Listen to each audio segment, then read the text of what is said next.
I'm just going to go for broke, and we'll get us through as much as we can. We've got some nice fun experiments to do, both inside and out, because we're in the physics territory, so that's always good fun. And apart from that, I've made myself some talking to notes that if anybody wants to interrupt or argue or say I can do this maths faster or there's a better way or whatever, and some of you will and some of you won't, that's fine. But basically I'm going to work through the kind of material I used to sit with our trainees when we had the piano factory in Sunny Bay Road, and we'd sit there for an hour on a morning and say, right, the next thing we're going to just talk about, although it was a much smaller group than this. So this might be a little bit more formal, it might not. We'll see how we go. So I apologise in advance, I'm not a teacher in that sense, but we'll just see what happens, all right? I started by writing, say, let's talk about hearing first with the audiologist, and then work through some of the physics. So you guys may or may not know, but I thought it's probably not stupid to do that as well. That kind of leads into where we're going. All right, so who knows anything about hearing? Ears, here we go. Yep, they work. All right, 3 sections. All right, outside looking a bit like a trumpet, and that middle section here, it's like Mr. Beethoven's hearing trumpet. So everything gets funneled down to the eardrum here. And this little bone on the back here is called stapes, I think. It's got 2 forks on the back of it, and it vibrates this little hammer here, which vibrates. I've got it all written down. Talks to the snail, and the snail goes. All right, and the outer ear is called the pinna, that great big part, in cup shape, picks up sound waves, which we're going to be talking about from the environment, and sends them into the ear canal. You can see that. Then the middle ear, outer ear, come on you.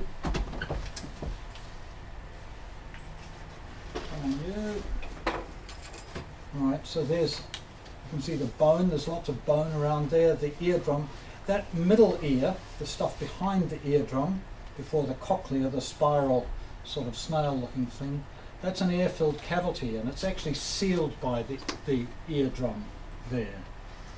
Alright, and there's 3 bones in that middle ear. The hammer, called the malleus, the anvil, called the inctus, and the stirrup, called the stapes. And I think that's working backwards.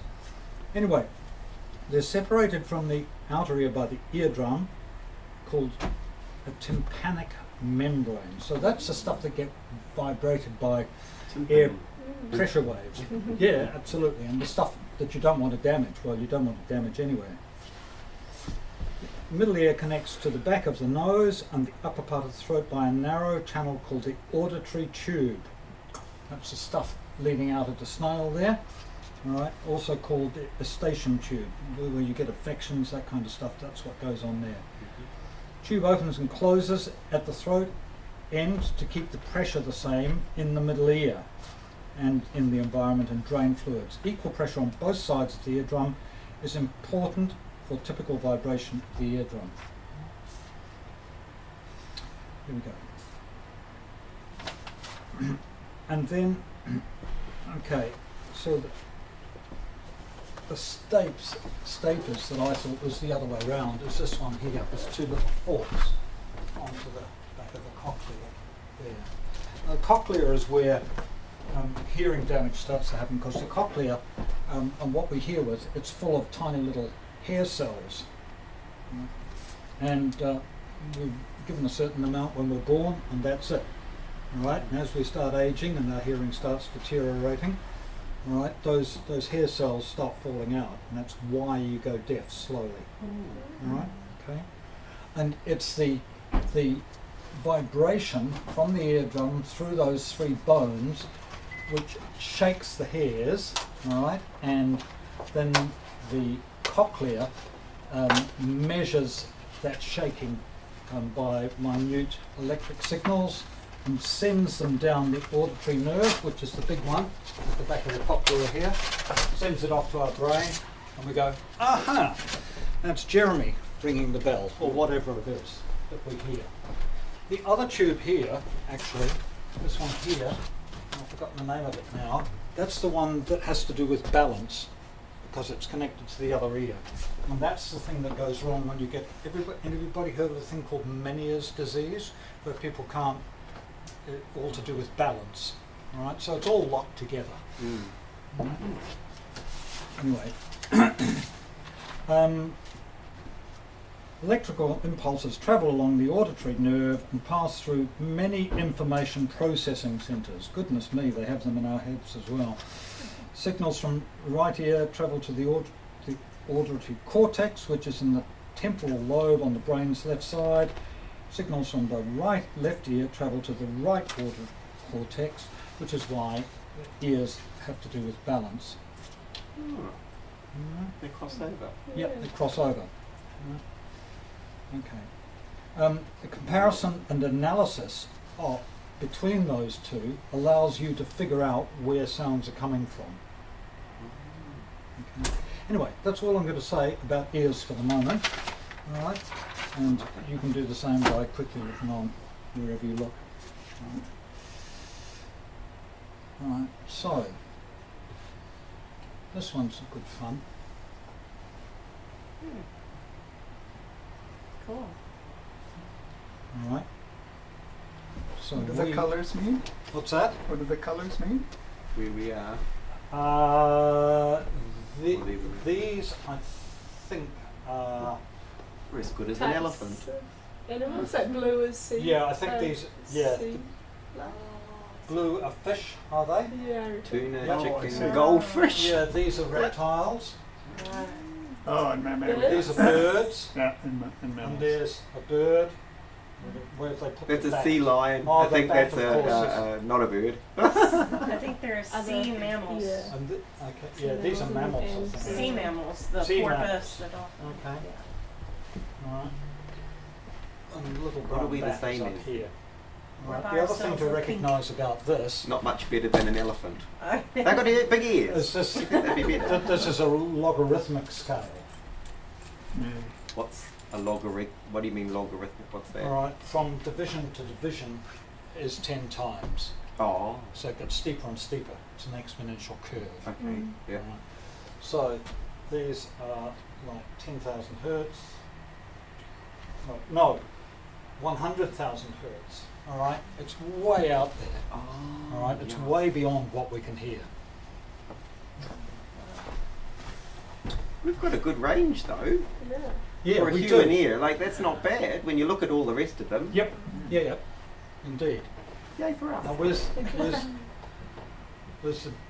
the dog? Yeah, but the point about the logarithmic curve, the top end of that chart is what's important. All right. Mm. We disappear fairly quickly. Yep. All right. Right, now we better start by talking about. I know what I wanted to do before that. I wanted to. Here we go.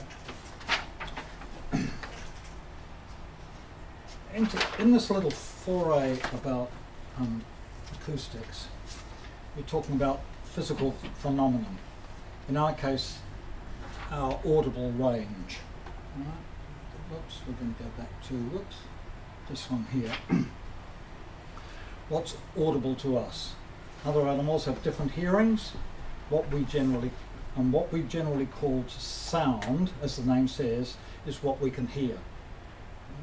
The limits of human hearing vary between people with age. Excellent hearing would be upwards of 16,000 hertz. Right? What's the frequency at the top of the piano? Top C. 4.2 Yeah, about kilohertz. a bit over 4,000. Yeah. Right. 4.1. So excellent hearing will allow you, and I mean, that's 2 octaves above the top of the piano because everything doubles in an octave. and Literally the sopranos we're thing. talking about Hertz, all right? The guy who did a lot of acoustic research in the 1800s, and had to do with he was employed by Steinway.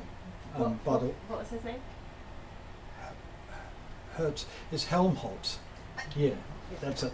Thank you. You're welcome to correct. No, I couldn't remember. Okay. All right. But anyway, but even hearing up to 15, 12,000 hertz is probably considered pretty good. And when we get into waveforms, you'll realise that you actually do need to hear higher than the note that you are listening to in order to be able to define it and hear it well. The creation of pitched sound, as distinct from noise, in musical instrument is caused by something vibrating. Right? For anything to vibrate, it needs to be elastic. So what are we typically talking about in musical instruments? We're talking about strings. What else? Harmonics? No. What physical thing is vibrating? Soundboard. Soundboard here. Okay. The frequency? String the air around it. What are we Well, we need something physical, something hard vibrating to move the air so that we can hear it. Well, isn't that the soundboard doing that? The soundboard is doing that. Mm. All right. We'll get to that. Okay. But what about, for example, pipe organs and clarinets? What's vibrating? The column. The column of air within the Yeah. instrument. Yeah. Okay. So we follow that physical vibration along from a column of air, a string, a soundboard, whatever, and it starts moving the air, and all the way into our ear canals, through the eardrum, and off into our brain. Okay. So that's the path we want to follow. As well as humanly audible sound, there's inaudible sound. Right? Sound vibrations above 20,000 hertz are called ultrasound or ultrasonic sound, but they're there, like the bats hearing them. Okay, and sounds for us below about 20 hertz, 20 vibrations a second, are called infra or subsonic, but we still feel them. Right? Okay, so you can feel, so there are big pipe organs which play notes much lower than that, and if you go up to them, there's a great big piece of quarter-inch steel, which is the tongue of that thing, and it's going click, click, click, click, click, click, click, click, click, click, click, click, but it's shaking all the air in the column, and it's being all subdivided into all its various wavelengths, and we feel it. Okay, what's the lowest pitch on the piano? Bottom A. If we go 440 and 22. down an octave, 220, 55, and bottom A, 27 and a half. All right, so the bottom end of a piano is pretty close to the limit of our human hearing. Right? Bottom F on a Bösendorfer, 22 cycles a second. It's getting really close. In a certain sense, we don't hear those notes anymore. Anyway, creation of sound is always the result of mechanical vibration or agitation or excitement of something, some material that's elastic. These vibrations stimulate the surrounding material, in this case air, to also vibrate. Vibrations travel through the air and form sound or pressure waves, basically molecules banging into one another, or like the ripples on a pond. You drop a stone into a pond, right? The water is not actually moving across the pond, but we see the waves moving. Just to say, same kind of stuff in there. Right. We've kind of already followed it, but let's step back even further and think about Sarah Watkins stepping up to the piano, and she's going to play in middle C. There's a huge chain going on there, right? She puts a piece of music in front of her, she reads middle C, and the brain, she visually decodes that, and her brain says, use your third finger, boom, down you go, plays the note. That's a mechanical energy, pushing the key down, driving the hammer into the string, starting the string vibrating. That's mechanical vibration of the string, and that mechanical energy is moves the soundboard. Right? And the soundboard on the piano is a transducer. Right? It takes one form of energy and changes it into another form. It changes mechanical engine into acoustic energy or pressure waves that we've just been talking about. And then it heads off into the ether and whack into our eardrums, and the rest we know. Okay. The medium that pressure wave is travelling in is air, right? And it travels at 343 meters a second, speed of sound. Right? But we also hear through the bones, our bone structure, which is not air. So sound travels at a different speed through that. Which is why, if you hear a recording of your voice, is it higher or lower? It's high. It's higher. Because when I'm speaking to you now, my perception of what I sound like is coloured by the fact that some of what I'm getting is bone resonance. Mm-hmm. Okay. Which is why, for example, if you take a big gob full of helium and start talking, your voice goes up because the sound waves in the helium are moving faster. But what your vocal cords have produced is exactly the same. What sound travelling in helium travelling faster in helium allows to do is the formation of higher partials, higher overtones, which is why the change sounds, so you sound like Mickey Mouse. So if we blew helium through the organs, would it throw the pitch up? No, the pitch will be this is the thing. Well, The pitch will be the same, but it will sound different because it will change the mixture of the overtones. That's what's happened. Oh, try that. Alright? It's We're gonna do nitrogen it. or helium or something like that. Expensive experiment. I think so. You know, those party balloon thingies might be enough to put a pipe or two on there. You know, you just see if it works. Fill the chamber or something and then start playing it. See what it does. Anyway. Alright.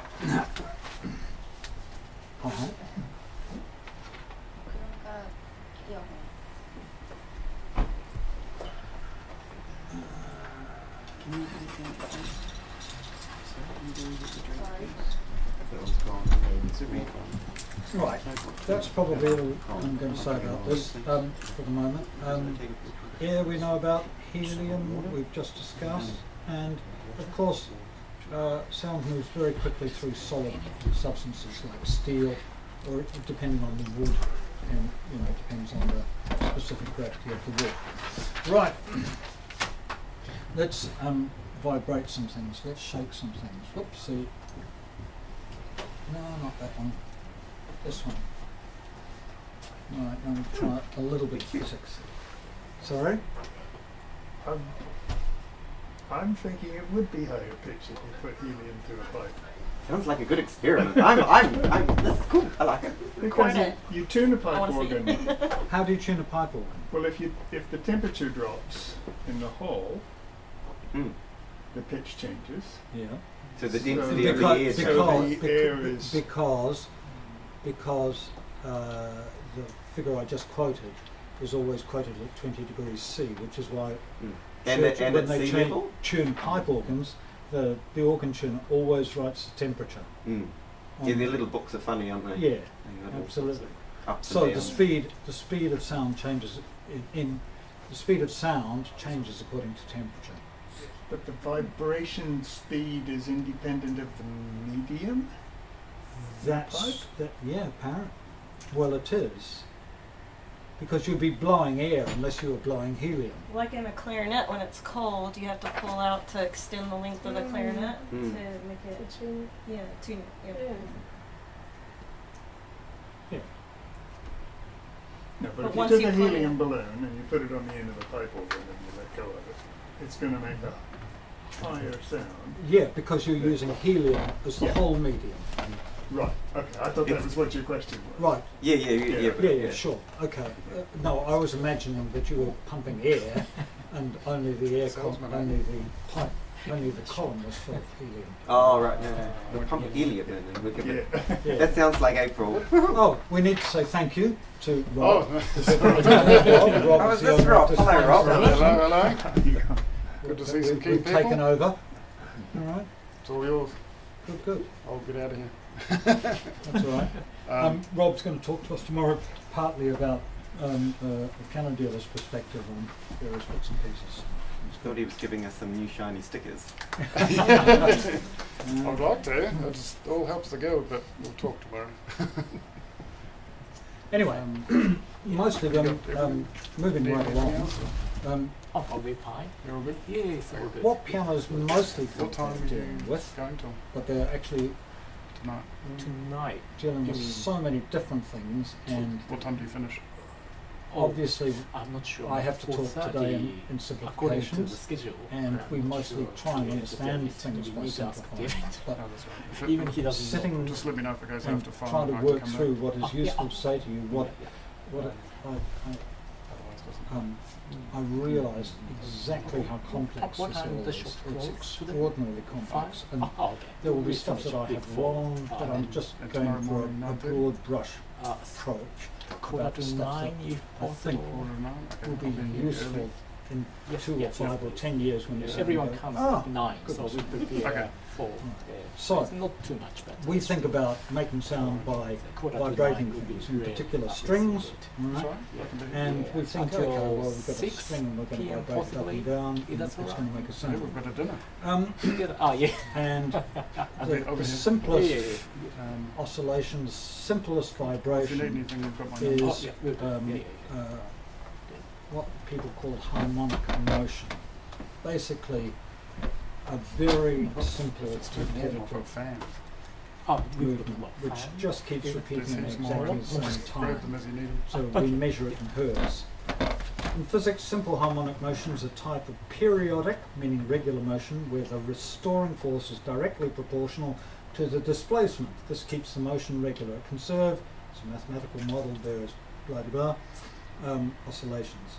Simple harmonic motion is a useful place to start, and it'll get more complex after that.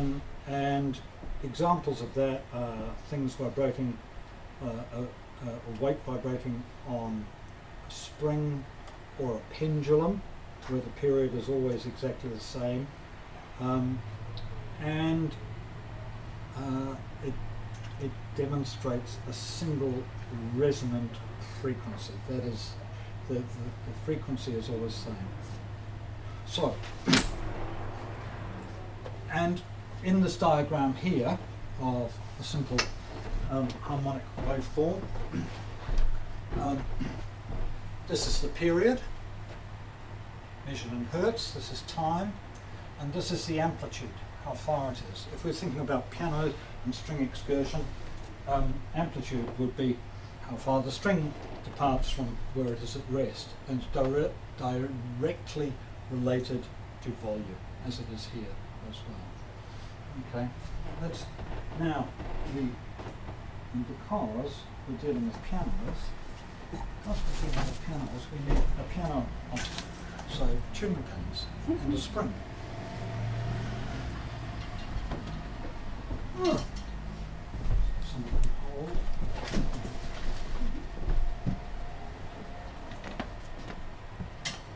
Yep, that's good. There we go.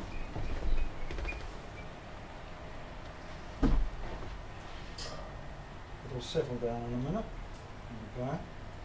Now this is, if you watch this is incredibly regular. So somebody got a watch or what's its frequency? frequency. I haven't got one of those tackles on my It's phone. about one. It's slower than that, I think, because it has to go from here to here. That's two. Way out. Two. Or a half, sorry. Hmm? On the order of a half. Yeah, that's right. I think it's about a half. Yeah. Okay. So now we're going to do some maths. So its frequency measured in hertz is we're measuring time, which we've just done. Oopsie, going the right way. So when we're talking about frequency, we write it with an italic F. 1 divided by 1 is 1 cycle. 1 divided by 2 is 1 cycle every 2 seconds. It's about this. As we are measuring time, we can rewrite this. T in italics, 1 divided by the frequency.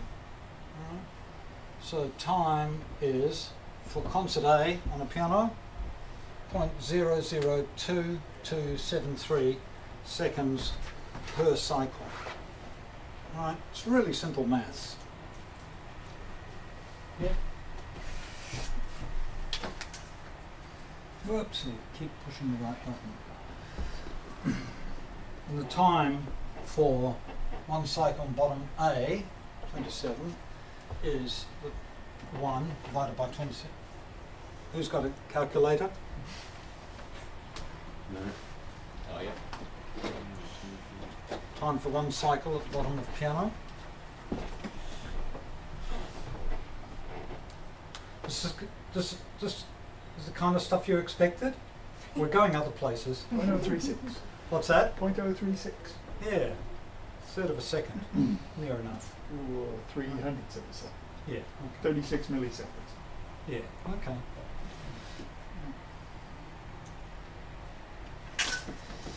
Right. Wavelength is written lambda. This funny upside down Greek letter, and V is velocity. Wavelength, and wavelength is going to be important later. Okay. V is velocity and speed of whatever medium we're in. So it could be helium, it could be water, it could be whatever. And the wavelength of concert A is lambda, and here's the speed in air, we call it 343 meters a second divided by 440. Speed of sound in air divided by frequency is the wavelength of concert A is 0.779 meters a second. It's speed, how far it will travel. Sorry, what is the 343? It's the speed of sound of speed Oh, in air. It's less than a meter a second. Mm-hmm. Yep. Yep. Okay. Or bottom A No, that's Right. meters. is 12.47 meters a second. That goes a lot faster then, further. Yeah, That's what you're it's a much Ah. longer wave. It's distance. The wavelength is a distance. That's exactly So right. it's Wavelength is a 12.47 distance. 12.47 meters, not meters per second. Sorry. Yeah, Meters. meters. I'm sorry. I And- knew there was a reason we invited you. Yeah. Well, the 343 is in meters per second, Right. and the 440 is in cycles per second. That's right. So now when you divide them, you get meters per cycle. That's exactly right. Yes, so the S is confusing. Yeah. This is me just copying stuff. Right? Okay. So, what we're going to say, if we go back to thinking about our range, the range of human hearing. This is Jeremy, by the way, everybody. All right, Jeremy, you don't know Reese, who works with There you go. David Good. Salmon. You know Emily, you've met Emily, Emily, I think. there you go. And you know everybody else. Everybody else, so good. All right, cool. But no, still the good stuff, ever. All right. No, you're So, right. Oh. when we Just were giving talking it a before about where our human hearing is, all right, the wavelength at the top of a hearing is about 17 metres. It's long, and at the top, 17 millimetres and 17 millimetres at the bottom of our hearing, because those low frequencies have long wavelengths. And why is this stuff important? It's important in explaining and avoiding standing waves in room acoustics and in piano design. We'll talk about some of that a little bit later. Now, what we described before was really just a fairly simple waveform, a basic harmonic waveform. But most musical sound comprises a mixture of harmonious partials at specific pitches.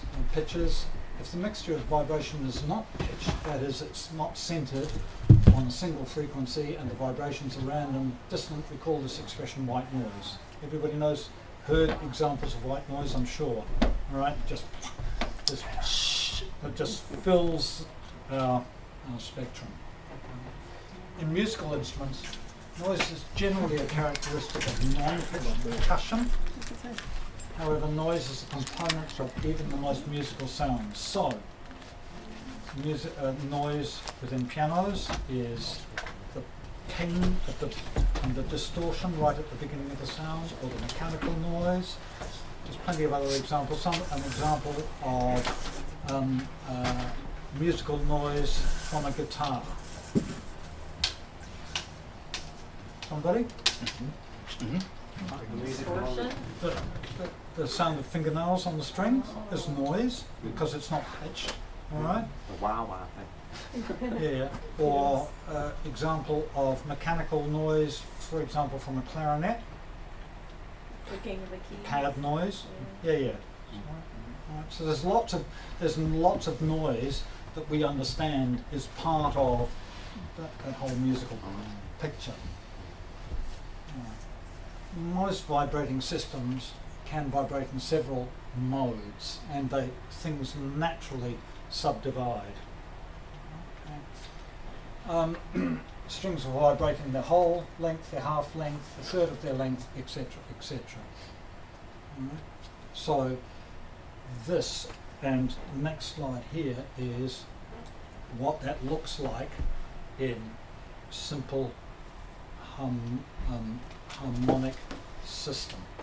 All right, so the number one here is, unfortunately, the way they describe this is so confusing. So, if you're talking about partials or overtones, and you guys need to get this right because they're quite different and they're numbered differently. This is a harmonic series. So, the harmonic series starts with 1, which is the fundamental, and it starts with 0, which is the fundamental, and 1, the first harmonic, is the subdivision. All right. Whereas, if we're calling it a partial or an overtone, it's numbered the other way. They call this number 1, and they call this number 2. All right. It's important to understand. And there's a very particular scientific difference between harmonics and partials or overtones. Harmonics are always an integer of the fundamental. If this is 50 cycles a second, then this is 100, etc., etc. All right. But I will show. Actually, I might jump to it earlier than I was going to show you the difference. But if it's not an exact multiple of the number of the fundamental, it's a partial or an overtone, which is really important in pianos. Can you say that again? If the partial or the partial of the overtone is not an exact multiple of the fundamental, it's a partial or an overtone. If it's an exact multiplication, all right, like 100, 200, 300, 400, it's a harmonic. Okay. Right? And different musical, yeah. Oh, sorry, I was just going to inquire about, because I've been doing some tunings sound. When he's talking about getting rid of false beats and tuning, Yep. he's been talking about partials, and as I'm starting to understand it. So yeah, Partials are the correct way to describe what's going on in a piano. I'll Okay. show you that later. Right. Right? yeah, The harmonics appear in musical instruments in two instances. We talked about vibrating columns of air, and we talked about vibrating strings. We get partials and overtones, which are not exact multiples of the fundamentals in pianos, because it's a highly tensioned struck string which is not infinitely flexible. We get harmonics in musical instruments when we're talking about stuff that is, to all intents and purposes, completely flexible. So a column of air in an organ pipe, all right. And curiously enough, bowed stringed instruments, where you've got rosin on a bow pulling the string, it forces the string to behave in this way. All right, so it's one of those curious physical things. That's what I said. It gets complex pretty quickly. Anyway, we can hear all these. So everybody knows about brass instruments. Simple trumpets. What if and they can play a note for each of these by doubling the air pressure, or you can halve the length, or whatever you do. Do you know what I mean? To get different notes. So, for example, if I'm trying to figure out what you guys know. If this, let's keep it simple. If this is C, what note is this? The clue's over there. C sharp. So, See, the octave above. Oh, no, sorry. yeah, it's an octave above. Well, someone's got to make a start. Find out whether you're wrong. Good try. Oh, I know now, don't I? That's all right. Okay. Well, So we halve the say it length. again, we don't need to. We halve the length, Yeah. and the sound goes up an octave. Yeah. Boom. Right. All right. We take a third of the original length, and we get the fifth above that. Which is here. But it's an octave and a fifth. An octave and a fifth, yeah, Yeah. 12th. Okay. We get a double octave here. All right. Double octave plus a major third. All right. Double octave plus a fifth. Seventh. All right. And the seventh is really out of tune. Let's go and hear some of these on the piano. All right. Guys. And we'll take another experiment. Ooh.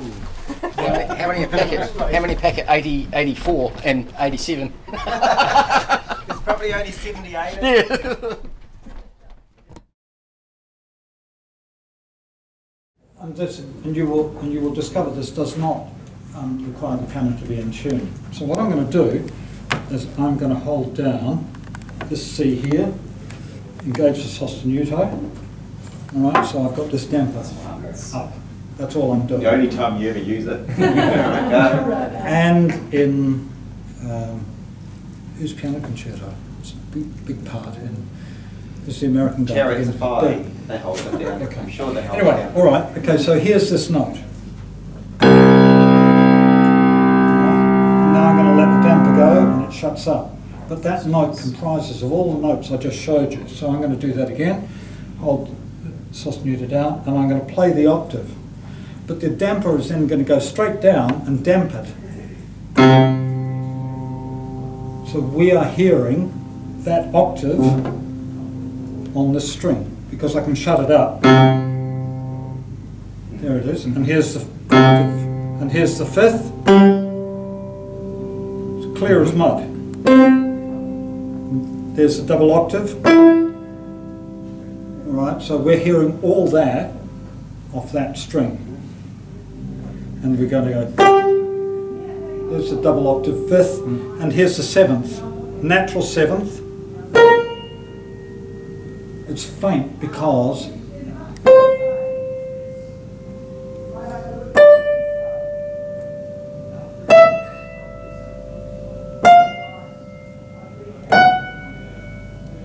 should be there, is there. After that it goes into anything. And is it faint because it's been overridden by the other? Sorry? It's not as strong, that one. Is that why it's not making as It much depends. noise? Is it which little bit of the which node they're wiggling? Is it? Is it the set? They're in different. They are all different strengths and different durations. Yeah. If as part of the piano tone, and piano manufacturers pay quite a lot of attention to where you hit the string, to what you want. So down the bottom of a piano here, we'll start talking about nodes and things when we go back upstairs, because you can excite certain harmonics or certain partials or overtones and exclude other ones depending on where you hit the string.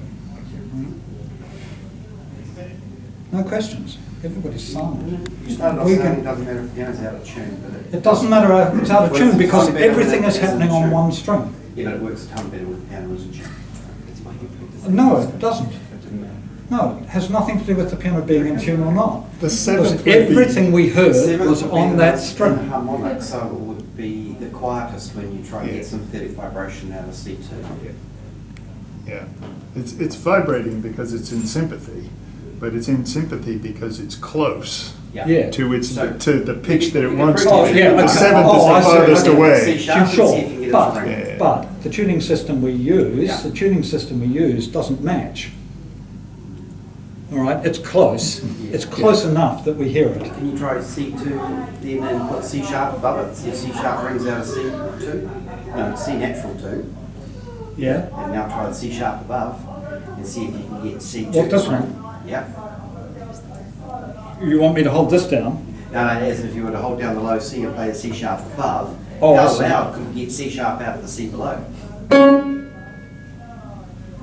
It's very loose. It's trying, yeah. It's trying. So the closer the tuning, yeah. Okay, yeah. Would that be an example of intonation, like across the board for all instruments, like a guitar, how the scales, all the frequencies are matching from We'll the get the first scales. to the top? What I hope to do today is move through some of this basic stuff and get to how we design scales and the scale we use. Yeah. That's the objective, if I don't die first. I'm going to go out into the car park now with a piece of hose. I hope Charlotte knows you took that off the washing machine. Flooding now, eh? Oh, this is specially purchased electrical conduit. Gorgeous day. Where's the Must bevins? be locked up there the whole time. Anybody seen these before? Yep.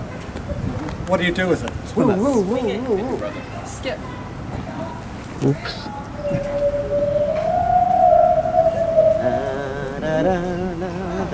So which notes of Oh, can't come in.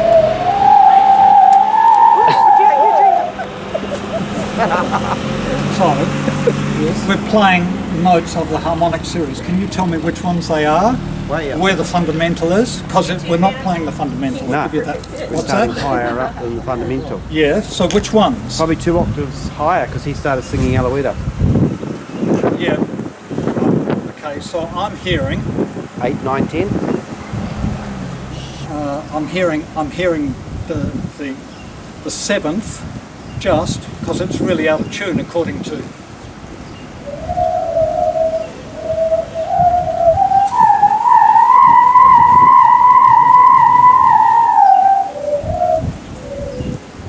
what's the fundamental? It's at the bottom of my So you're range. saying when you hear that specific note, you're hearing all the I'm hearing the all harmonic the- series we just talked about. Yeah, And I'm hearing yes, the that's- notes of the harmonic series. I'm Yeah. asking if you can identify which one they are. I think I'm hearing third, fifth, seventh octave. Is what I think I'm hearing. Matt will challenge me.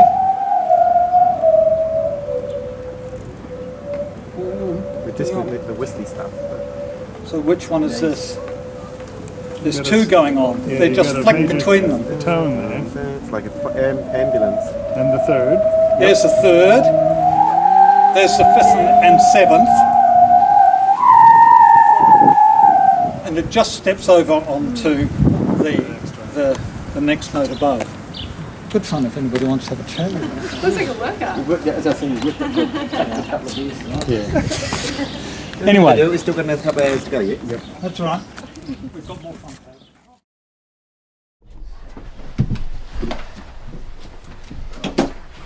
Okay.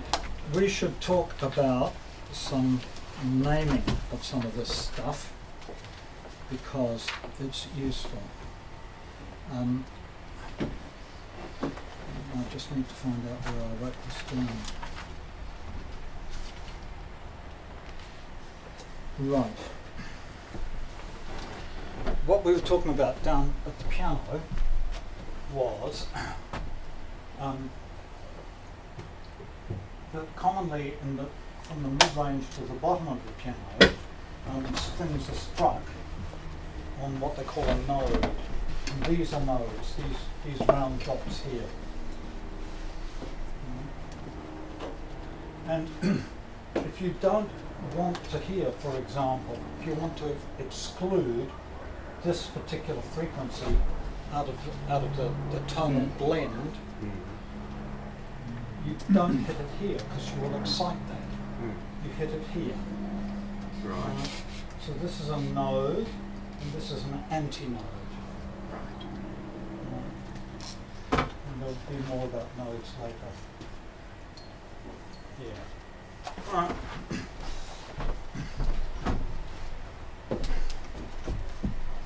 Partials and overtones we've talked about.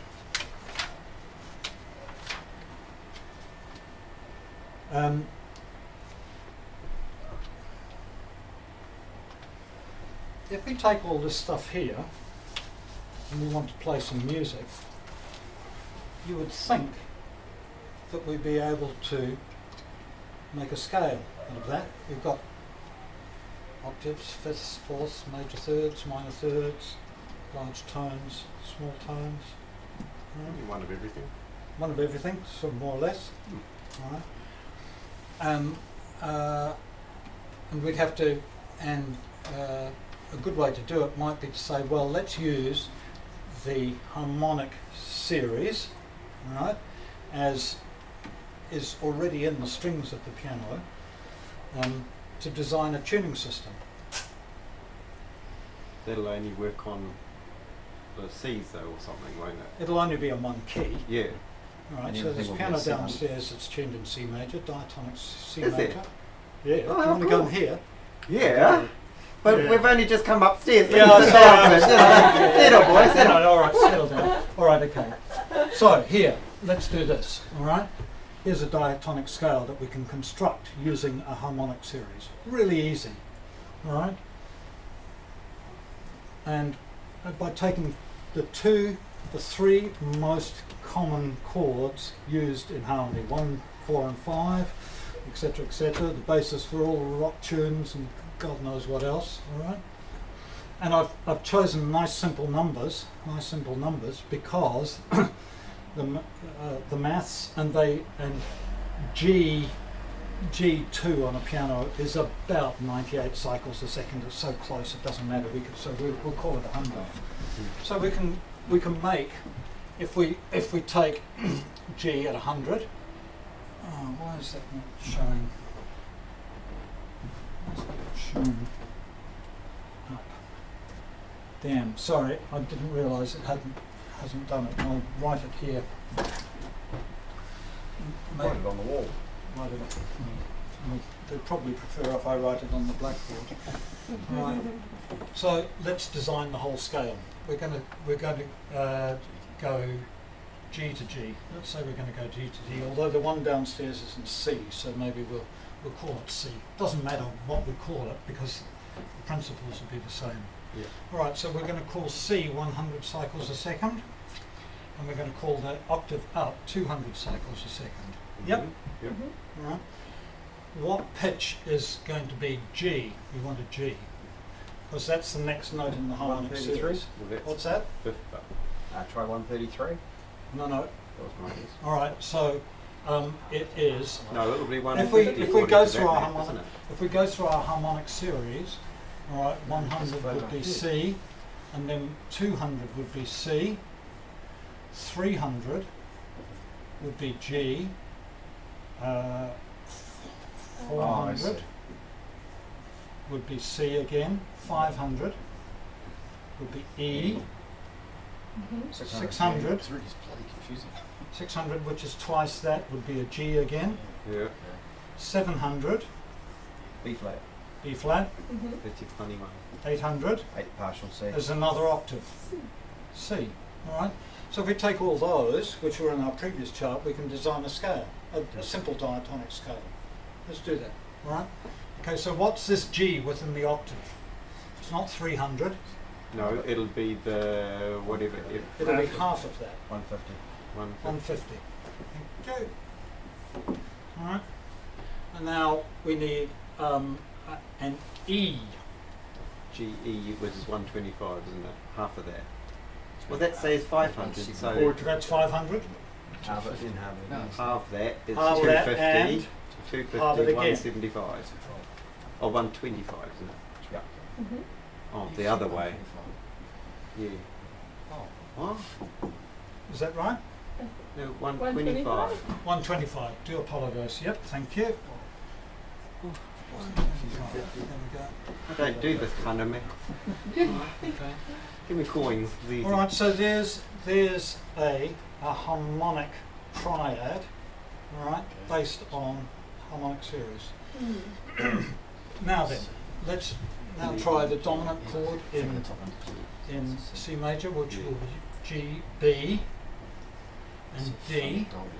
We're going to keep it all within an octave.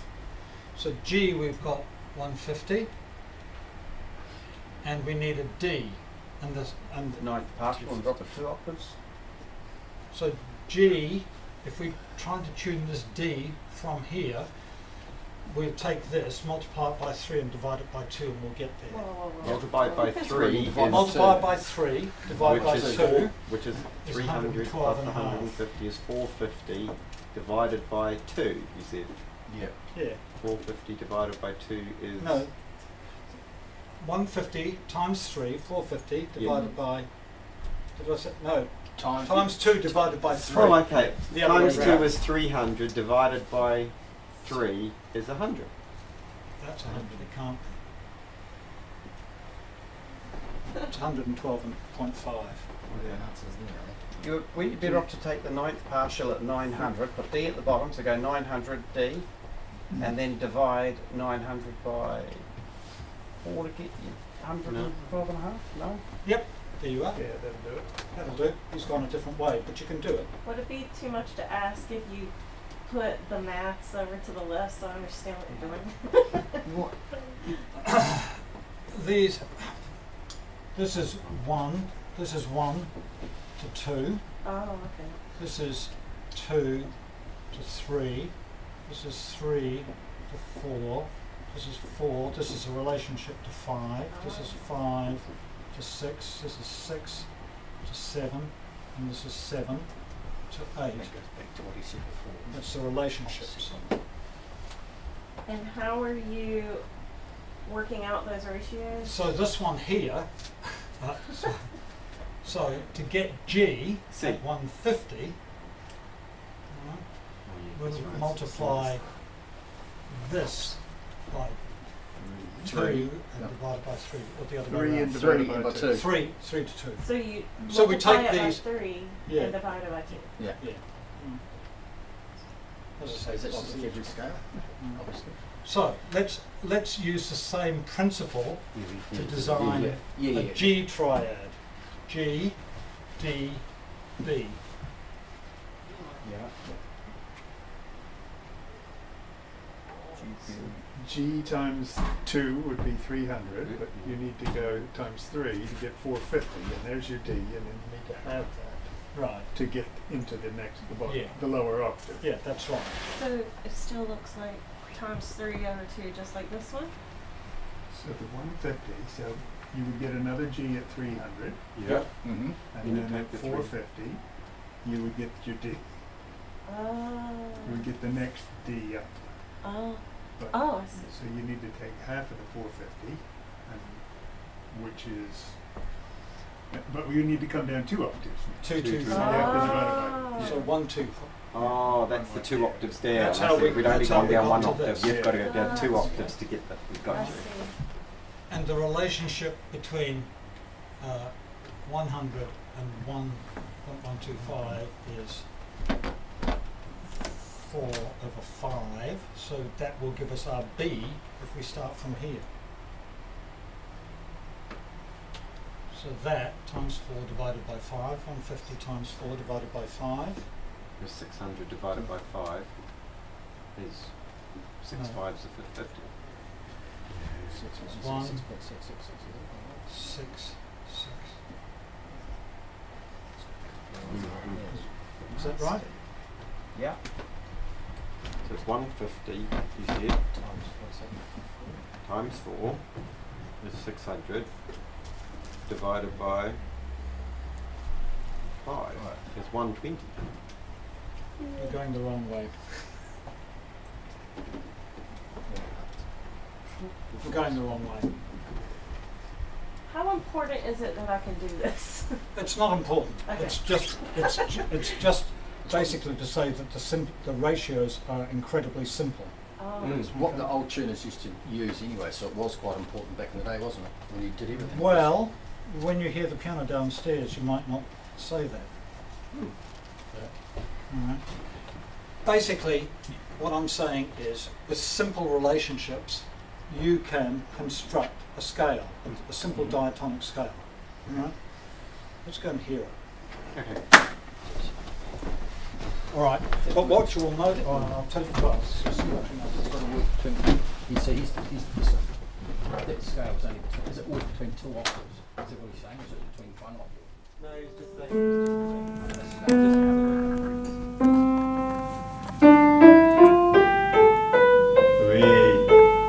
Oh, that one's hard.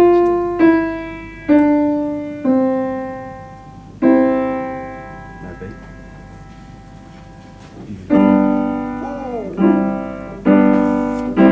What's he trying? What's he trying to do? That's true. Oh, I'm gonna say, what the hell was going on here? You see that?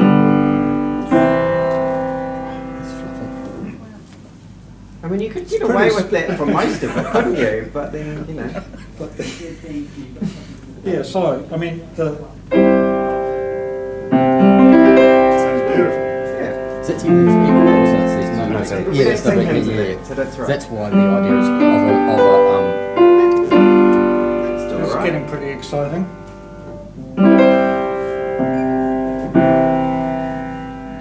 Very little movement in the. It's drifted.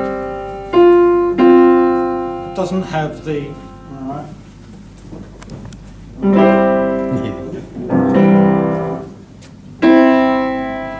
And the worst interval, alright, is the worst interval is. That fifth is pretty special. Yeah, that's a nice way of Yeah. putting it. It's- Special. But all the other fifths, there's only 1/5 in that that's really objectionable. Yeah. Yeah. But it's so far outside our experience. I found it. You can play that. You know. and that's why you got to make it fit Yeah. though with beats. Isn't it? Subdominant. That's why, because it technically fits, but We make every key sound as bad as we can. yes, that's Yeah, that makes It sense. makes you see F and G chords sound fantastic.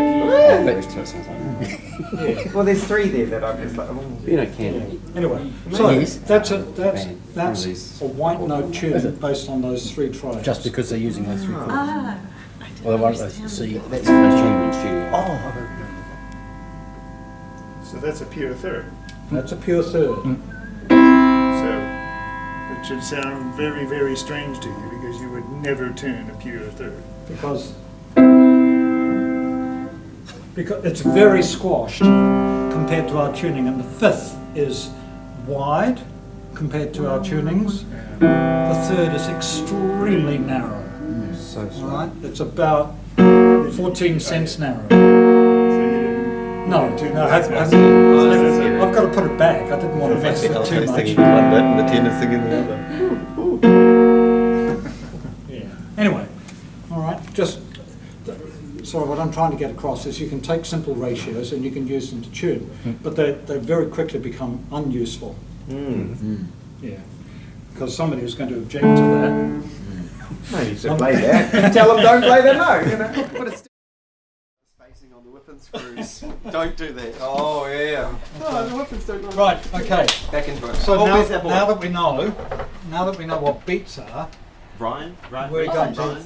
talk Reese. about how old-fashioned tuners, the people that didn't have machines, Mm. figured out how to tune pianos, Mm. all right, by listening and counting the beats. And Kevin very nicely has drawn us a keyboard here. Johnny Thank Steiner? you. No. Not yet. Right. It's got to We'll work take first. autographs later. We're growing tomatoes soon if you don't bugger up. Right, what do we got? Right. Okay, so we're going to talk about how when you listen to a piano normally, and even if you're an electronic tuner, you should know this stuff because there's times that it's going to get you out of a jam. That you say, I've tuned this piano according to my machine, and because of something weird or wonderful in the piano or whatever, here's a fifth that sounds like that DA octave down there. I've got to find a compromise here, right? Or something has moved and I don't know what it is, or my machine's gone flat or something like that, and it will help you in a situation like that, all right? Okay, I need a beat speed of XYZ, approximately here. So, let's take, for example, an old-fashioned temperament octave. If this is C3 and this is F, right, that's the bottom of one temperament octave, it would be F to F. Okay. Yep. There's middle C, F below middle C, F, and we're going to say, we're going to call this, and what we want to tune is we want to tune this F A. We want to tune these two notes together. C3, C4, C5. Yeah. What do you think? Yep. Getting you So, glasses. I'm the same. No, that's all good. All right. Just picturing whereabouts in the keyboard it was, so I couldn't quite read the bottom at C3. That's so C3. You just see me. That's all cool. Now I get what you. We want to tune. We want to tune these together, and we're going to go, and we're going to use the two harmonic series, or the two partial series, I should say. See, I get it wrong as well. To figure out what the beat speed of that will be. All right, and we know that this one, if this is A4, if this is concert A here, Yeah. that's 440. So this A here is going to be how much? 220. 220. 220. All right. So here's our F series. We're going to go 220, 440. All right. And You mean the F is 440? sorry, A. Sorry, A. And this is 220. Thank you. That's alright. So, I thought I needed glasses then. I mean, looking around the room, that's half of it. Well, all right. Got contact. more. Well, you got contact, Yeah. so was he. That means I'm the only one here, not glasses. Woohoo! All right. Thank you. Okay, and we're going to tune it, and we're going to tune it to, we're going to tune these two notes, and this is our F. So the and this, I'm going to give this a frequency of 175. It's close enough. All right, calculators out, people. So this F here is going to have a frequency of what? 350.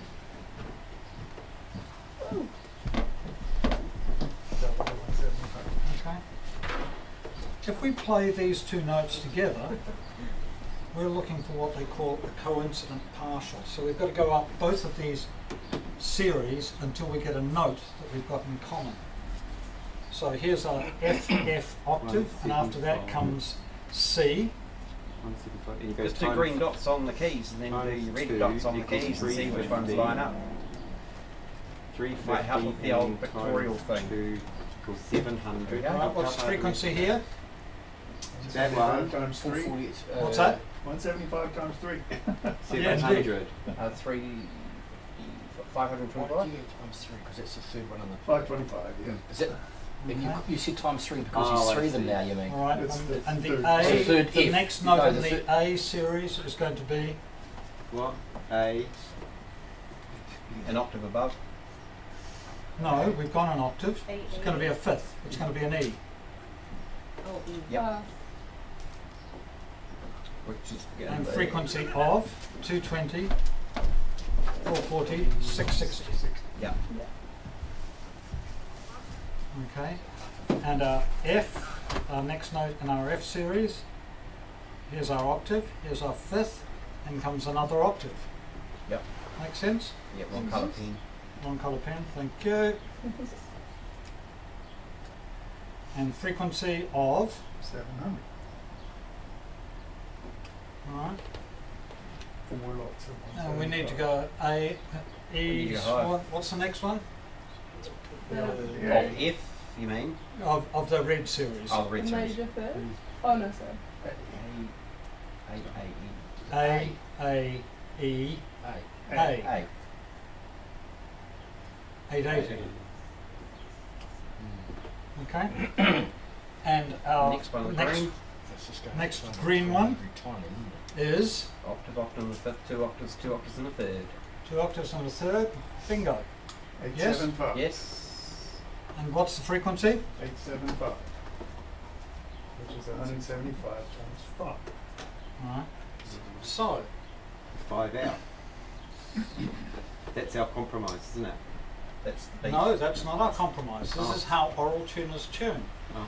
So they play this major third, dong here, and this partial of the red series and the green series, we hear them both, and they beat at how many beats a second?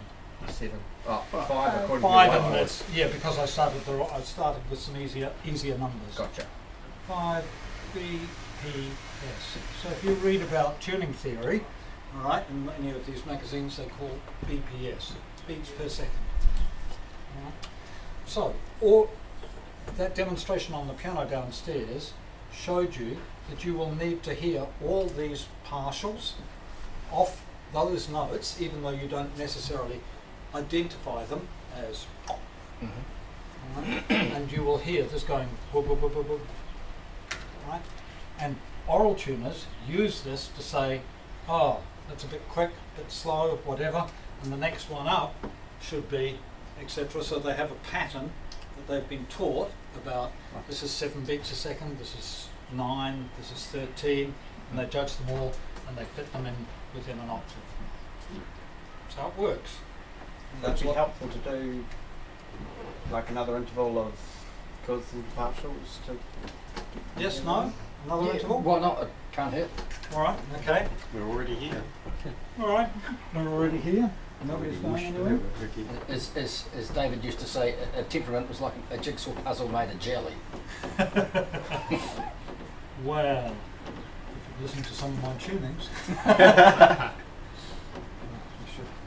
Yeah. Alright, okay, so somebody give me another, Just do the 6th then. a fifth. Yeah, fifth is interesting actually. Didn't we just do that? well, you could just All right, start lower down the but the other harmonic thing, the other sequence. thing to notice about this is we're listening here and we're listening in 2.5 octaves up to hear them. Yeah. Right, okay, we're going to go a fifth. let's start with some intervals that we know. We're going to go, what did I say F was? 175, it's close enough. Alright? And C is 200? Or we're not doing hang that? on, That's C changed is Changed, so the ratio changes to Oh, this there we pennies. go. So it's a fifth. Wouldn't it be half of 523? yes, 2. 523. Sorry, half of 523 and a quarter. 523 So that's is 261. 2, 261. sorry, 2, 2, 261. 261. Yeah, I think it's normally quoted as 262. It doesn't really matter for the purposes of this. So F, we're going to go up an octave. F. The old tuners started The in next C5, one up, 23, you double and it. moved on to A440 All right. and 350 we said. Yep. All right. And next. Yeah, it keeps going. And let's all go the way C. to 4, because the Well, brass that one's can push double it the up. two. That's the 5. All right, really. actually, 24. this is it. One of the things that I didn't say earlier about hearing is why we hear this note here as this fundamental, because our brains manipulate all this stuff, and really simply, it's so if we've got a series of 100, 200, 300, 400, 500, all right, going up, all right, the sum and differences of all of these is 100.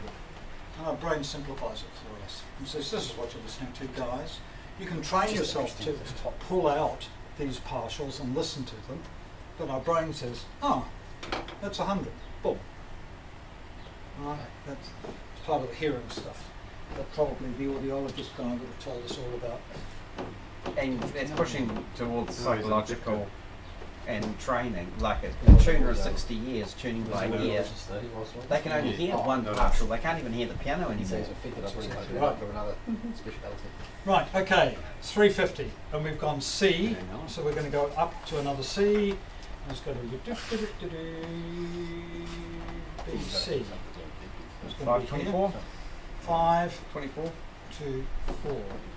All right, and now F, and that's the 5th of our red series, isn't it? He's doing easy maths. So 350 plus 175 is 525.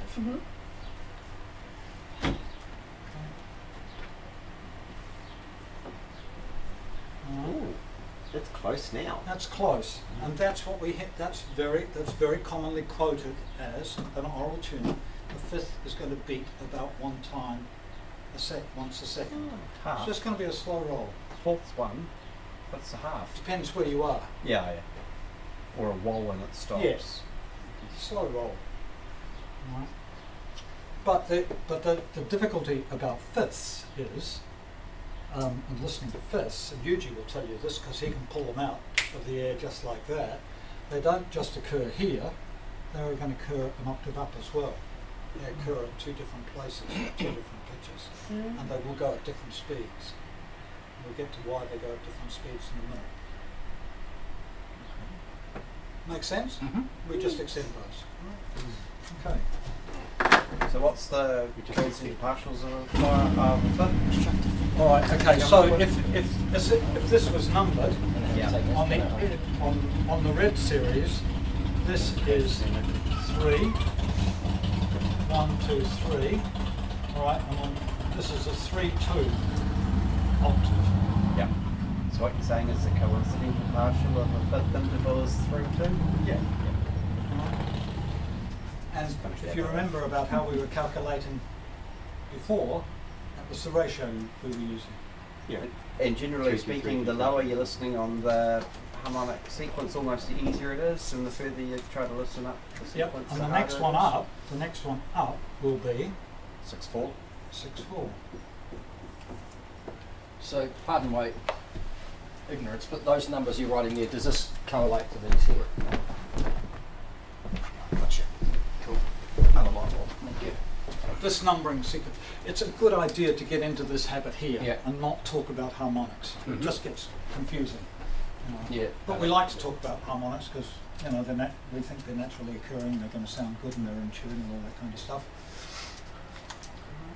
That's the So 6th partial that with the 4th. that's how oral Fundamental. tuners tune.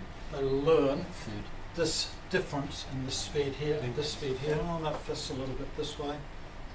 And they're just calculating speed, but we've got gadgets these days. Right. This was the easy part. All right. Because what happens is we'll find piano wire that holds Like a damper rod. like a piece of I rod. was gonna say, that didn't take long to wind, did it? No, it didn't. No. In the piano, and my explanation for this, and there are big long scientific explanations for it, but the way I try and understand this is that in a piano, this piece of steel wire is not perfectly flexible. It's not. It's tied down here, pinched here or whatever. And therefore, when it subdivides to give us all this oral information that we need, it's a little bit stiff here and here. Yep. That means that this is not exactly correct. It means that that's a little bit pinched in here. Yeah. Right? And so are all these. Okay. And that means it's trying to vibrate at that frequency, but it can't. Okay. Can't move that much. It can't move that much. It's not infinitely flexible. Apparently the physics explanation of it is that the wire is trying to behave like a tube. I don't know. Okay. You know, the research about all that stuff is anyway. But that looks like this. They call it harmonic series. I should have called it partials.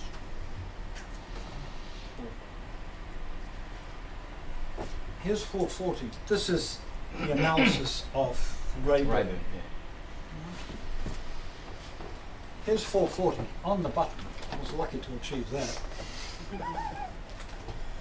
880 Yeah, is auto not tune on. 80. 880. It's 881.5. Oh.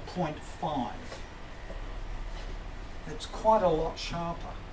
It's a beat and a half a second sharper. Hmm. And here, instead of 1320, we're 1324, sort of, etc. Here they are. So zero deviation. Look at the deviation. Inharmonicity, terrible word, basically says that the partials, and this is what I was talking about before, the partials in a piano are out of tune. And they are progressively sharper the further up the series you go. 1.5 beats a second, at the octave fifth, 4.5 beats a second, compared with what we expect. It's not actually beating by itself, it's compared with what it would be if it were a harmonic series. But it's an inharmonic series. 11, 21, 38, boop, boop, boop, boop, boop, boop. And look where we are, just by playing concert A, we're at C sharp 7. We're right up by the top of the piano. But as this also measures duration, the time, this is 0.14 of a second, 0.28. Maybe we're going to hear this because in the attack and noise on the beginning of the note, that will be gone. Alright? So the attack, if you look at a picture of the pitch of a piano note as it's struck, alright, here's the pitch that it settles down to. Alright? It's something like that. Alright? So all these high partials disappear fairly quickly, but they give us an early sharp peak. So the pitch is not stable. Hence why you beat Which the is living geek out why in the chamber. the traditional wisdom is when you're tuning and you want to listen, you go boom, listen, and wait a moment until you hear this. Yeah. Tune the tail. Got you. It's a bit difficult writing extreme treble though. It is, because the notes Short are so tail. short Very, anyway. exactly, that's what I'm saying. And unless you can hear 2 octaves above the top of the piano, you know, and the note is going to disappear and like that. So as we go right to the top of the piano, you won't get this harmonic spectrum. You won't get this partial spectrum. All right? You'd be lucky to hear one beyond. Yeah, that's what I mean. Like when you when you are tuning the extreme treble, it does require a lot of short blows. Yeah, to because the get, note because is of the short. duration short. Correct. Right. Yeah, yeah. Yeah. Conversely, if we go to the bottom end of the piano, Mm-hmm. all right, where we said, okay, well, this is right at the limit of our lower hearing. Mm-hmm. Pianos don't produce a good sound there, so all this stuff where we identify that pitch by adding or subtracting the numbers I was talking about from this information here and saying that's what this note is. So that it works up and down. Okay. Matt's looking as if he's going to question something. No, No? no. Right. Okay, so this is inharmonicity. It's a nasty thing, but it occurs completely naturally in pianos. But it's not a bad thing, all right?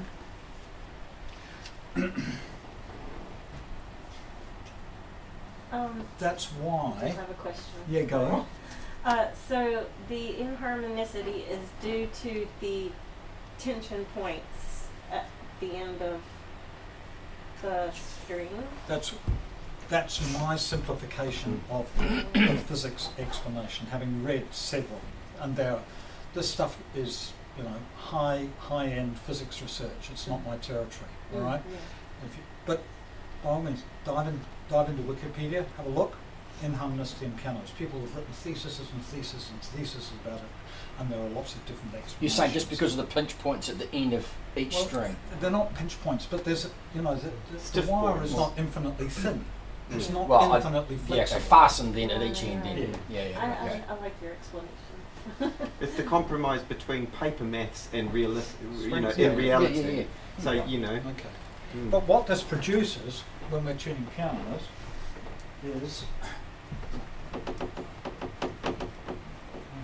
Kevin is going to tell me what this is called in a minute, because I actually finally discovered it. When you go and sit your tuning exam, and you've got a keyboard perched out here we'll have something that looks like that. Our wiggle. It's our whim. Okay. It doesn't have a name, it's just a tuning curve. And it's got a what? I don't think it's got a name, it's a Yes, tuning it has. curve. That's the inharmonicity stretch. No, it's a tuning curve that we measure for exams. Yeah. It's called a rails back curve. Wow. Oh, because the shape Right, of the curve. of the guy who. Yeah. Right. Rail deck. So here's 0, all right, with no deviation, or it's probably lower here. And as our piano is tuned into the treble, it gets sharper and sharper because On of that paper. because of inharmonicity. Yeah. Sharper and sharper, more stretched. These are really difficult and dangerous words to use in But this you because it's not really being stretched. It's not sharper than the piano is giving us the oral information, and the physical information results in a tuning curve like that.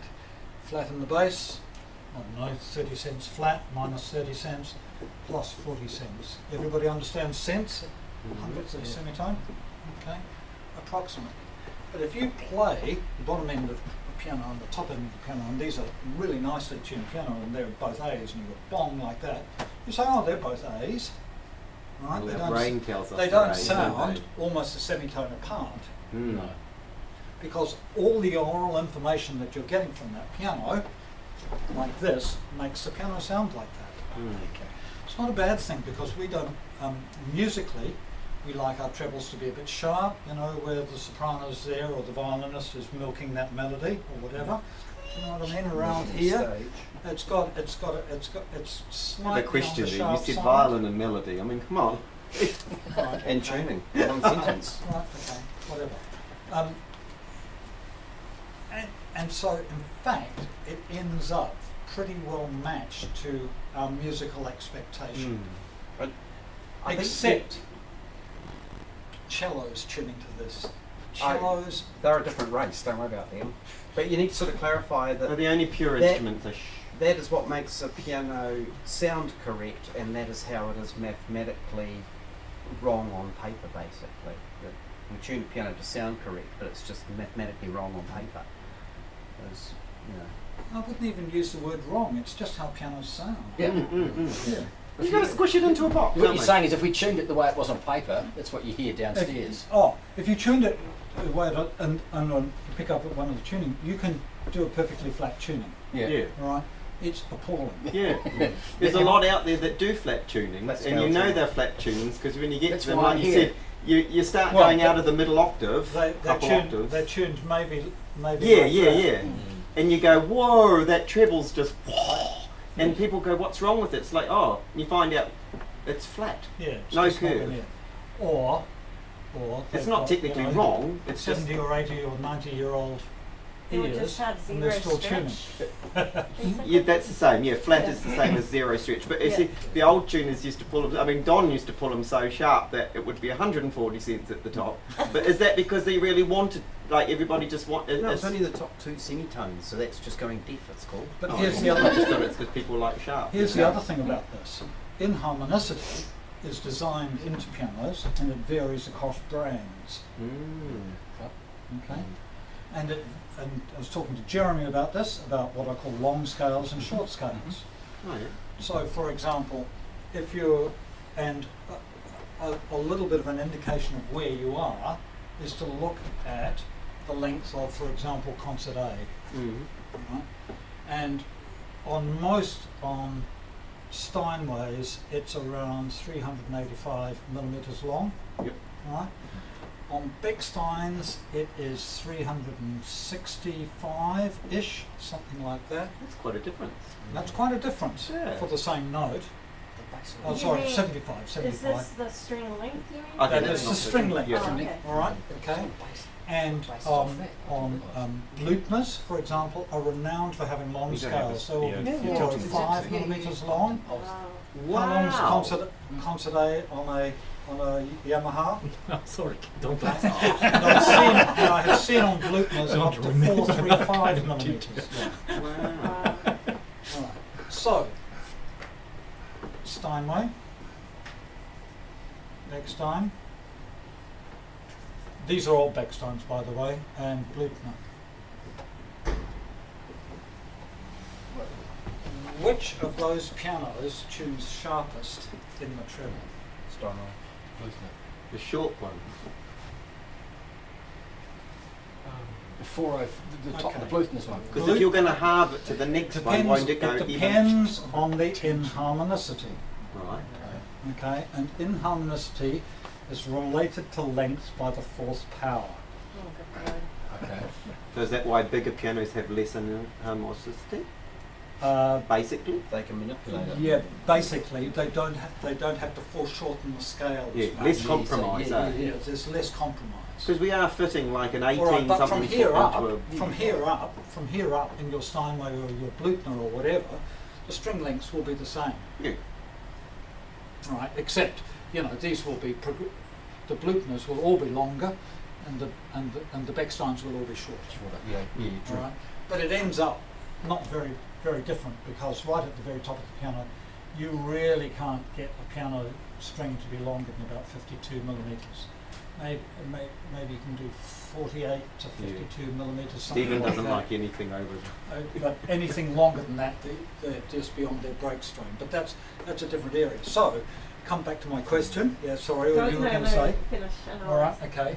So Beckstein, Steinway, Bluthner. If you plug that information into your Rayburn and sample those pianos, That's the question. all right, okay, and sample the pianos, which tuning will end up sharpest in the treble? On the short piano then. All right, we'll go back to talking about stiffness. Which of these pieces of wire is more stiff?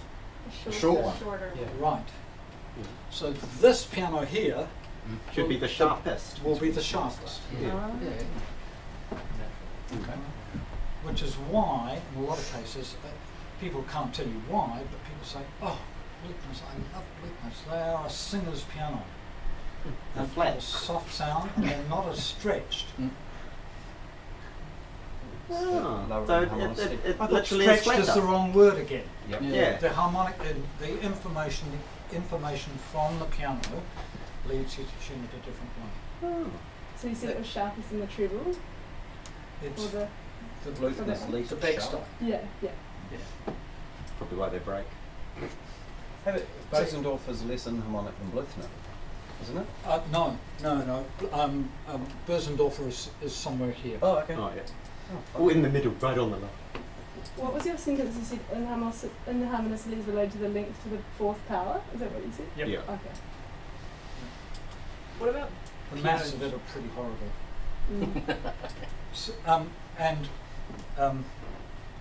I mean, all the maths are there. In theory. Sorry, what about pianos with double frames? With which? Double frames, like some Oh, frames the at the back as well. Wellington and Western. Yeah, are they designed with inharmonicity in mind, or just the strength? Those double frames have nothing to do with inharmonicity. Right, They're yeah. just them Same saying as we're good, going to build pretty much. an extremely stiff case. But the Yeah. other reason was that the pianos weren't as deep. They literally don't come as far Don't up have- from the yeah. wall Yeah. because you don't have back posts. They're Yeah. 70 mils Yeah. shallower Yeah, than they standard are. Yeah. upright. They fit it into English part. Yeah, yeah. And dangerous on a trolley if you didn't No. realise it had an underthing like this. Mm-hmm. I want to measure every piano. What has worked out over time, because of inharmonicity, in electronic tuning machines, is that the tuning systems that we said were based around 12 root of 2, 12 square root of 2. and no longer based around our 12 root of 2. Oh. What? Right, so they might start off like this, but in order for these tuning machines to work, there's a 12th root of 2 plus The inharmonicity. inharmonicity. Ah.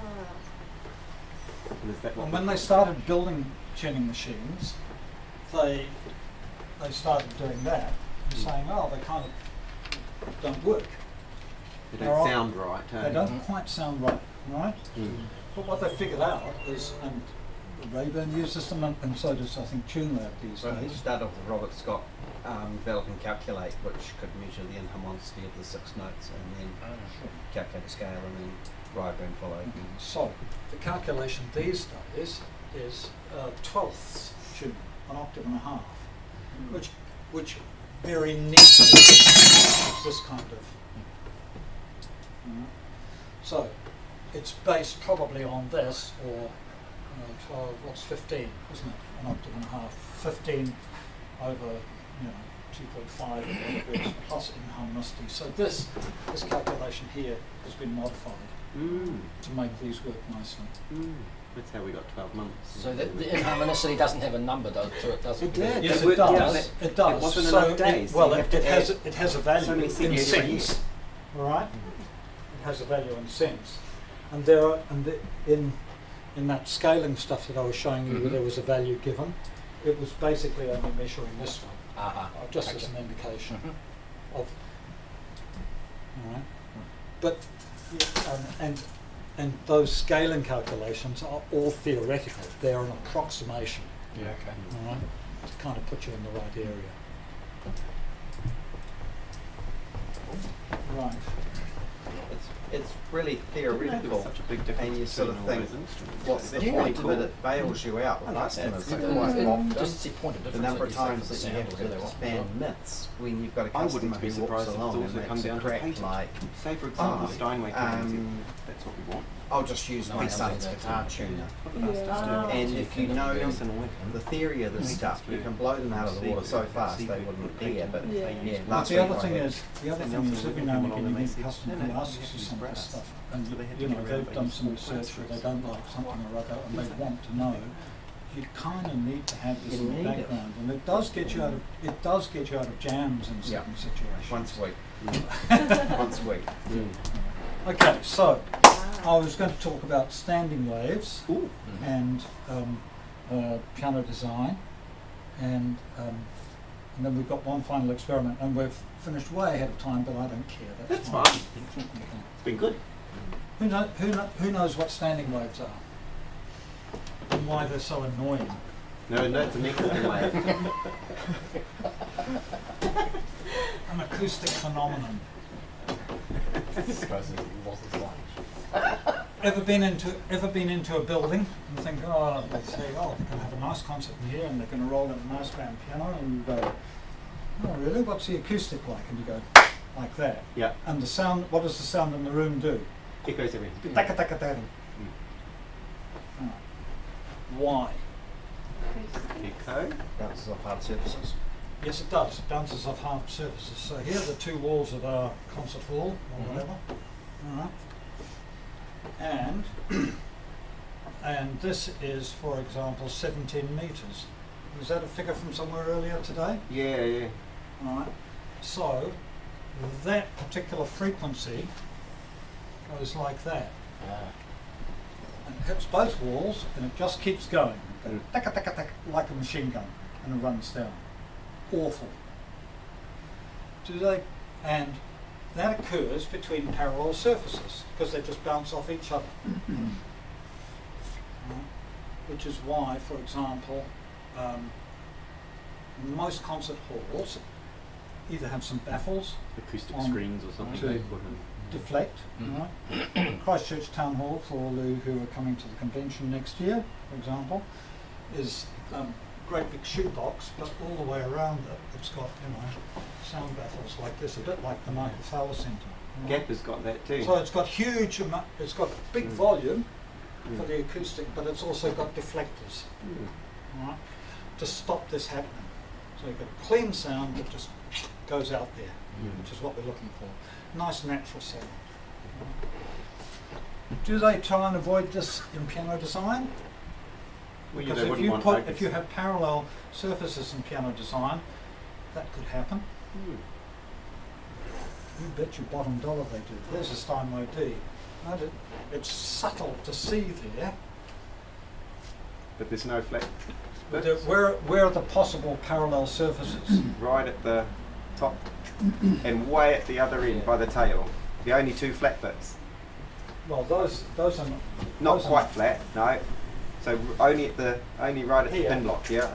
right here and here. Yeah.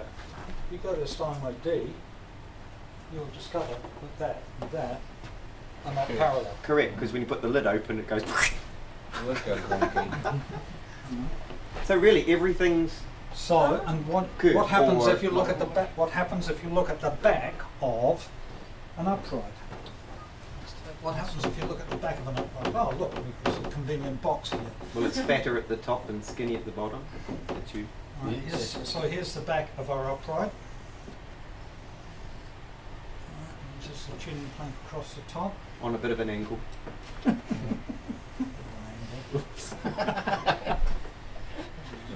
Yeah. So if we're looking from the front, because I can only visualise it from the front, is there a thing called a cutoff? Yeah, there and there. There, Yeah. And- And the other end. Okay. there. Yep.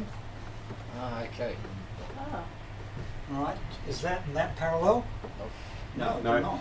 And some pianos go real Yep, absolutely. wink it right round. And that's to stop that unwanted resonance. I thought it was just to put Parallel. shit stuff in the And corners. some of the really nice designs, you'll find that the ribs are not quite parallel either. Yep. A lot of Yamahas have the last two ribs Rib 10's covered. completely right over. Right. And there are extreme examples of this. What the? Oh. And this is Schimmel. Right? They've said, no, we don't want standing waves. Boom. Boom. Yeah. That's incredible angle. Yeah. Some of Is it the some of whole them- length of this? This is shows you straight, different. and this is not parallel to All the different models. All the models, Yeah, yeah, that's all a bit the of a, different- it's not It's all different models superimposed. But that's not a 90-degree angle either. No, in the That's front it's interesting. not, and neither are they on Steinway. So you're right. trying to put that parallel to the wall, you've Well, you can put it parallel to the wall, but, you know, yeah, then you're cranked around. Well, that's so you can curve to the audience, you see. Curve slightly on. So, oh no. I think I saw a kind of like that the other day on Facebook. The whole keyboard was parallel, but then the rest of it was tipped on a this is Oh Schimmel. yeah, that was angle one like of that. those. They're- Yeah, yeah, they're that like a was. their Canadi most or something. recent- Or It was Grand really piano old. design. Yeah. Some of the nicest pianos I've tuned. Really nice. what was that? What one was of those? Some of these these late model shimmels. Okay. Yeah. The base cheek blocks. So, yeah, I know. The you know, that's people say, oh, pianos were invented 100 years ago and they've never changed. That's rubbish. They're changing all the time. All these Subtle refinements. differences. They're much better than they ever used to be. The only problem is we don't have the quality of materials that some of those. No, that's right. early pianos did. You're not talking about the metal bits, though. No, right? No, Just the timber. case. Okay. Just I'm the talking case. about Right. yeah. Imagine if they had this Because it's the sound technology in board, material. the transducer that's moving in there, in which standing waves could be generated. Stop the sound bouncing from one side of the cabinet to the other. Back. Yeah, Crazy to they stop the put sound some- Because they're going not parallel. duk, duk, duk, duk, duk, duk, duk, duk, duk. So they're Because- going like this? Yep. And that Because the prevents thing it. about because standing waves are a form of resonance. We should talk about resonance, and there are two types of resonance. There's what they call free resonance, which is the acoustic that I'm talking about. It's self-perpetuating. Yep. It just keeps going because it's the right length, all right, on this particular frequency, or the subdivision of this frequency in this room. Town Hall, before it was rebuilt here, was resonant to a slightly sharp F. It was incredibly annoying. All right, du-du-du, F. Whoa! No, you mean if. Yeah. Yeah. Seriously, yeah, it was nasty. So and They fixed it. okay. How'd Right. they fix that?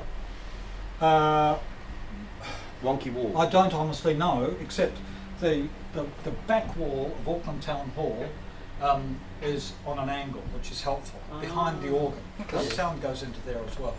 So that's not it's not going to come straight back out and belch you. All right? All right. So those are standing waves are free resonance. There's forced resonance as well, which occurs in pianos all the time. For example, all the duplex scales in pianos, all right? That's driven. That's driven by the string vibrating, and they're trying to add something in for free, get it some higher colour, or bite, or interest, or whatever. Is that related to the duplex bar? Yes, it's the Okay. duplex Oh, scales. okay. Just in front of the capo bar, or on the frame here. And they've been using that for a long time. Right, this stuff here. This is a rear duplex Yeah. behind the bridge. All right, all these are tuned lengths to add power. All right, and this front length here behind the capo That's bar right. to the Sugar might more V just bar, on the it. cast bar in the front. That's That's tuned little as well. spaces are All right, called okay, duplex and it scale. just adds bite and it adds noise, and a lot of times it's not necessarily in tune, but it's kind of close and it adds some power. Dirt's not wrong in piano sound. Right? The fallacy of it being tuned an octave higher is definitely never going to happen. Anyway, I should demonstrate to you some standing waves. Yeah. I want to see if I can hear these in a piano. I wouldn't think in a piano you You'll could be able hear. to hear them. Yeah. Cool, let's do it. You'll be able to hear them. Where did my string go? Ah, On the floor. On the The floor. ball fell Behind down. you. Fell Down there. On the Keep keyboard it stand. going. You can do the pencil trick. what's that? Wiggle, wiggle, wiggle like a pencil and make it wiggle. Like Can't we hear did at it. school. No. Well, I can actually. You can hear it. Okay. Oh, Can you hear it from Because I'm hearing it, nice. I'm holding it at a. No. No. No. Woohoo. And if you weren't, Okay. Other end. Are they all notes that are marked? Or not? I've got them marked. This Yeah. is specially prepared. Damper rock. Organised. and if they weren't, and if you Nice weren't piece of holding it there, technique, basically it wouldn't Mute it. sound. Yeah. The whole thing. Right. And I was just holding. That's- I mean, yeah. that's just the middle. Now, because this is aluminium, and aluminium oxide forms really quickly, and we want to get rid of it. I'm just going to get rid of the aluminium. See why it makes Off nice it. many wheels. What's that? Polished aluminium makes such nice wheels.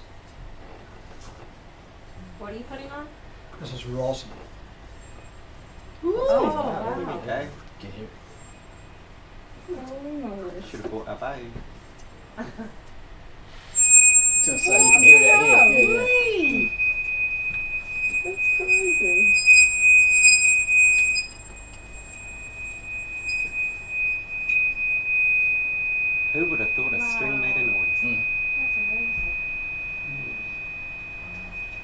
goes for ages. Yeah, so the duration is So incredible. that's free resonance, right? Standing waves within this rod. Cool. That's insane. Keep the best to last.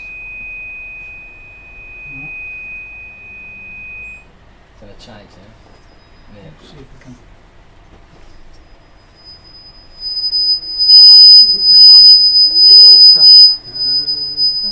Yeah, it's pretty loud.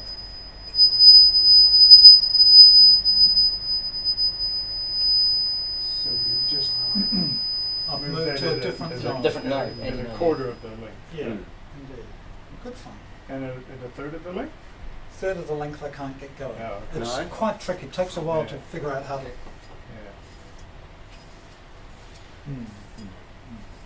But that is standing waves within inside the rod. They're Mm. bouncing off this end and that end.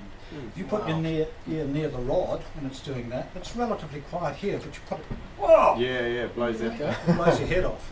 Would that be an example of, in the more physics side of things, when they say at the pinch ends the string acts like a tube, trying to send sound power outwards? Is that like that? Yeah, shooting it out the ends. Anyway, that's kind of me for today. Yeah. You do it again. Any other magic tricks? Yeah. I'll circle back to something that the slide you put up right at the beginning, which was the wavelengths. The Wavelengths. Yep. So the C0 was, or C1 was Yep. 17 meters, and Yep. Yep. the top one was a few millimeters. So, two things about that. Town hall, if you look at the biggest organ pipes, people always say, where should I sit for the organ concert? And we always tell people to go at least halfway down the hall, Mm. right. because 17 meters before you actually start to hear those low frequencies. Yeah. So, and I mean, if you're sitting at the organ, you don't hear them until they go back there and Come back. come back and Pitch form, it. and it's Yeah.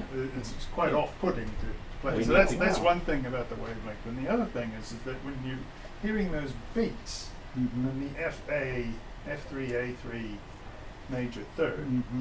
the beats are occurring at about E6, Yeah. and at E6, the wavelength is about 25 centimeters Mm-hmm. or so. So if you've got your head in the wrong spot and it's at a node, You miss Mhm. it's easy to miss it. Wow. So to get out of the node, since the wavelength is that long, you just need to move your head a little bit Yeah. and get it somewhere in that I thought it was just range. people looking So at if the you're orchestra. struggling to hear the beats at a particular point, Mm-hmm. if Move they your seem head. to drop away, just shift your head a little bit. Wow. I was going to say we should try this acoustic stuff in the cathedral cave in Waitomo. Because actually when you go in it, it's 200 metres long, but it's physically done in two caves like this, and the centre is when the two, where it comes down and meets, and at that point, if you're sitting just behind it, you can't hear the choir who's only just there, and you sit in front of it, and you just get completely blasted, or if you sit too far forward, you actually miss a lot too, because you miss all of that bit. So we always say don't sit there, because one, it drips on you. I mean, if it didn't mean the Is that like stalagmites were going to fall down, I mean, they'd probably let us go in there with sound and do these things. Would that be like the node in Yeah, between that's the the nerd, yeah, the nerd. The nerd zone, the nerd. Could It's the node. would it be useful talk about the FA major third, to hold the F and the A down and excite the concentra partials and see if we can hear the FA beat without playing F and A? You can do that. Go Does that down work? front And, yep. I was just guessing what it sounds interesting. You guys want to go down and do it? Please and do that. So, Yep. pop You that can good. listen to We need that go and funky pop tune that again. back. It's quite cool. Yeah. We're going to play Thank that, you, and then when everybody. people ask it. No, thank Thank you. you. Thank you. Yeah, Yeah. that was good. Do it all again I'm tomorrow. sorry, in a certain sense it's so dry, but it kind of is. Do you know what I mean? And yet there's stuff there that you kind of need to know. It's fascinating. though. Yeah. It's good. Very fascinating. Good, good. Yeah, cool. Yeah, good to still those tricky Now let's go people. down and have a look and see what else.